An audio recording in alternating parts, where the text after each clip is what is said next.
Yes, hello guys, welcome back to my channel. I'm VJ and you're now watching another episode of my reaction for today. For today guys, I'm going to react on another Beanie related video. This is actually Beanie ranks their top 5 Pinoy Ulam, School of Rank. This is from Zine Magazine. So parang interview ito. So I'm gonna watch it today guys. Let's go! Mabuhay! We are Beanie! And welcome to School of Rank!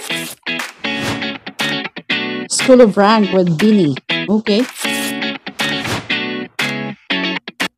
Mechanics. So School of Rank. Beanie will nominate the best Filipino food and rank them from 1 to 5. They need to work as a team to ensure they all agree with the ranking. Ay, hindi pala ito individual. So, sila palang grupo, is iisang grupo, sila yung pipili sa top 5 at magra-rank nun. So, okay, this is gonna be interesting. So, paano sila mag-incorporate with one another, right? Anyways. Category. Oh, may mga kategory pa. Pinakamasarap na Pinoy ulam.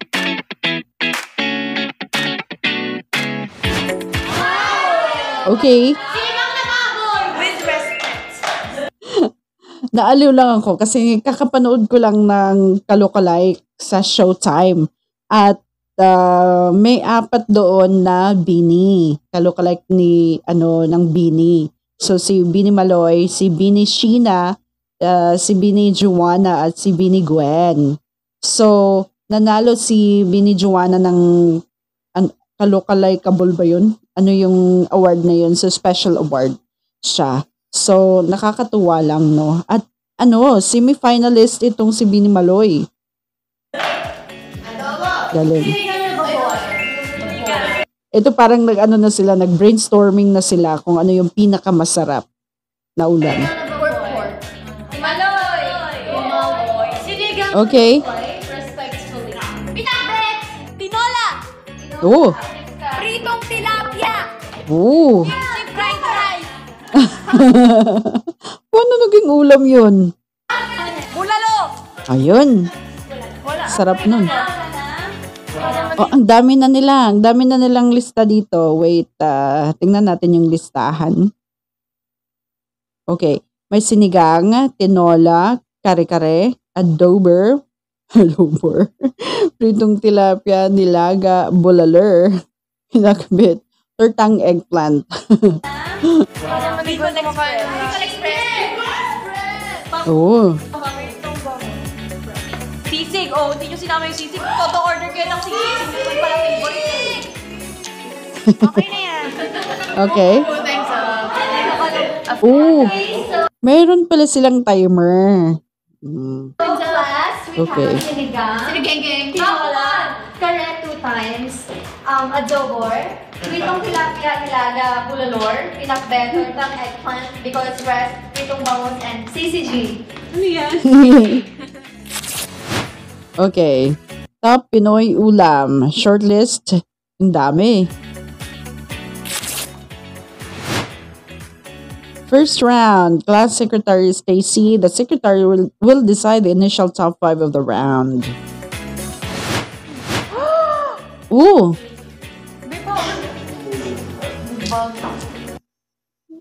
Tinola. Si Mika parang hindi siya satisfied. I don't like tinola. Aw, she doesn't like tinola. Oh, this is my rant. Stop reacting. We're allowed to eh. Ang hirap neto. Okay. Wow. Yun na. Stacy's top 5, sinigang tinola, pritong bangos, sisig, nilaga. Oh. Interesting. Time to vote. Ano ang criteria ng pinakamasarap na ulam para si Beanie? Okay. Pinakamasarap. True naman, di ba? Deep dry. Mix. Yung Soup. May soup. May soup.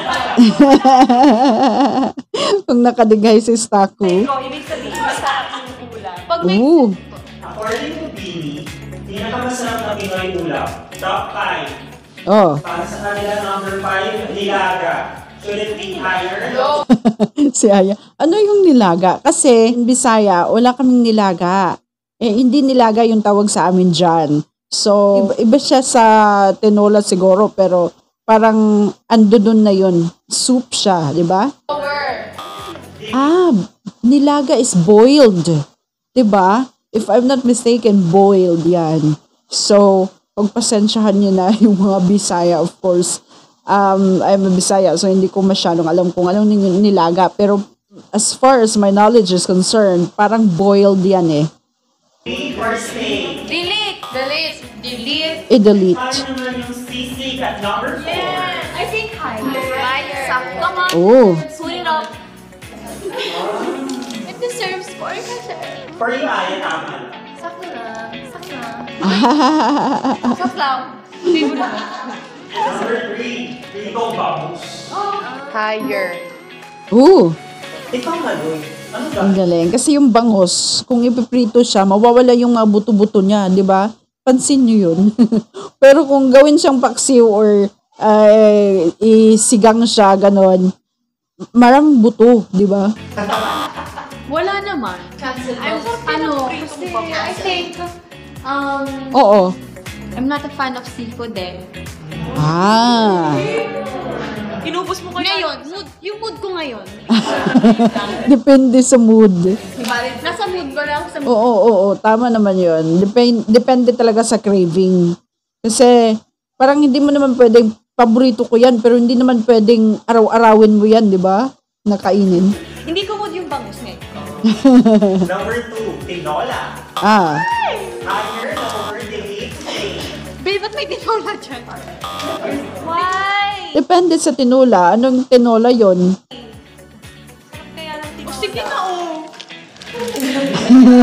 Kaya kasi yan is Stacy lutuin. Yun ang kayang lutuin. Siguro tinulong isda yung yung minimin nito. Oh, what is the ingredients of tinola? Okay. Guys, sayote, sibuyas, bawang, Mhm. tubig, and syempre yung manok. At syempre, Ah, okay. Hindi isda. Tinulang manok. Ang sarap kaya nun. Hindi lang yung manok na broiler, ganon. Yung tinulang, meron kasi kaming Bisayang manok. So, yun yung sobrang sarap. Oh, kasi kayo, puro kayo mga dalata, mga kinakain. Yun, di kayo natin magluto. Oh, I agree. True. Ooh, sabi nila, no? Parang guilty. yung restaurant kasi ako. Oh. Top 1, sinigang. Oh, makasinigang talaga, no? Siguro yung mga taga Luzon area. I'm sorry to stereotype, ganun. Pag sa Luzon area, sobrang nasasarapan sila sa sinigang. Niluluto nila yan oftentimes. Pero dito kasi sa amin sa Mindanao, for example, dito sa nakalakihan ko, di ko masyadong na-appreciate yung sinigang. Yun yung masarap sa Luzon. Okay. Oh, parang nagkakaroon sila. Sinigang. Oh, nasegue pa, no? Zinigang. Ang galing. Ang galing. Ayun ito. Taba ng utak. Bakit number 1 sinigang for you? Diyan po kami nagkakaisa every time kakain. Yes. Oh. Sinigang. Okay, second round. Ano yun? Hindi ko nabasa. Wait. The new secretary allowed to rearrange the rankings. Ganun pala. Ay, lahat yan mo sa akin. Tulungan natin para matay. Sila sisig second. Sisig second. Ah, okay. Na-determine na nila yung top 1, which is sinigang. Sisig second.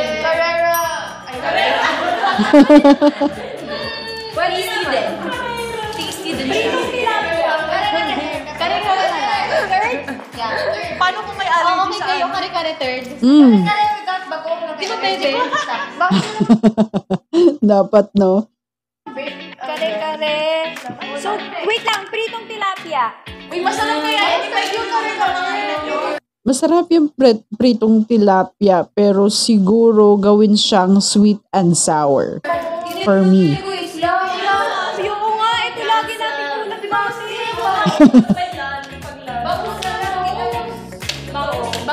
Diba? Ang galing ni Joanna, no? Kukuha talaga siya ng consensus. Hindi niya minamind yung sarili ng ranking. Leader na leader. Bicol. Bicol Express.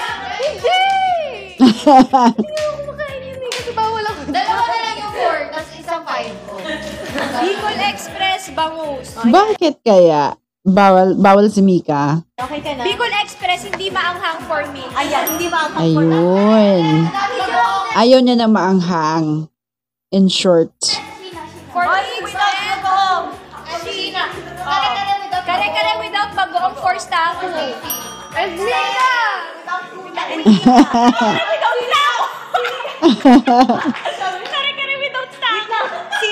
Sisig without mayonnaise for Joe. Ah. Soup only for Sheena. Ooh. Yung dito, no? Dito mo malalaman kung gaano nila ka-alam talaga yung isa't isa. Ibig sabihin, alam na alam nila ang bawal, alam nila ang gusto at hindi gusto ng mga members. Galing.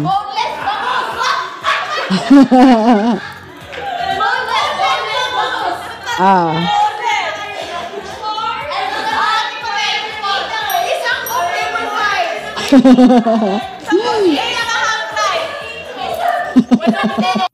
Ayun na.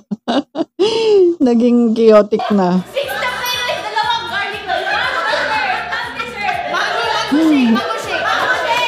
Naging kantin pa, di ba?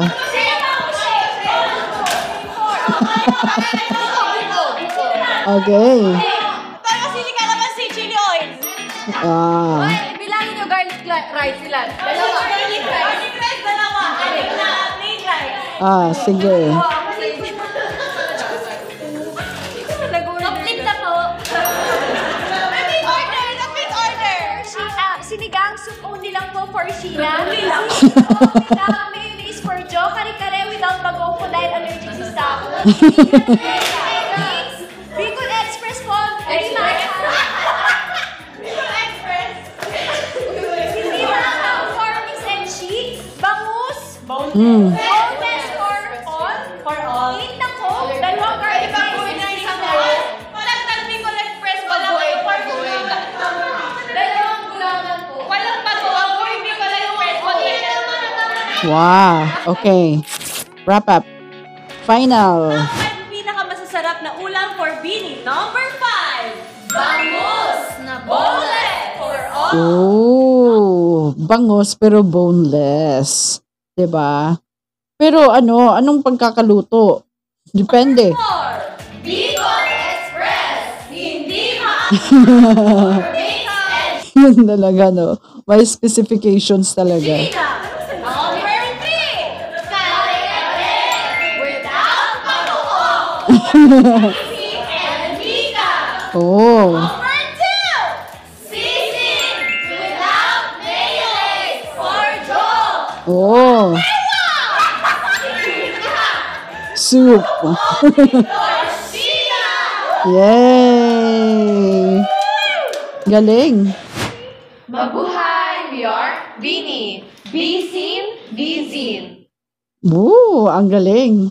Ang galing nilang kumuha ng consensus sa mga members, no? Lalo na si Joanna, of course, dahil sa pagka-leader niya. Alam na niya kung paano kukunin yung mga ideas. Of course, pino-consider nila, of course, yung mga hindi pwede at pwede sa mga members, no? Which is really, really good and really very important in a team, of course. So, yun yung 5 na ranking top 5 Pinoy ulam ng Bini. Exclusively for Bini, ganon. Anyways, that's it guys. That's Bini ranks their top 5 Pinoy ulam. School of Rank at Zine Magazine. So, that's it guys. I really enjoyed it a lot. Thank you so much for watching this episode. I'm gonna watch other Bini related videos in my next episode. For now guys, thank you and bye-bye.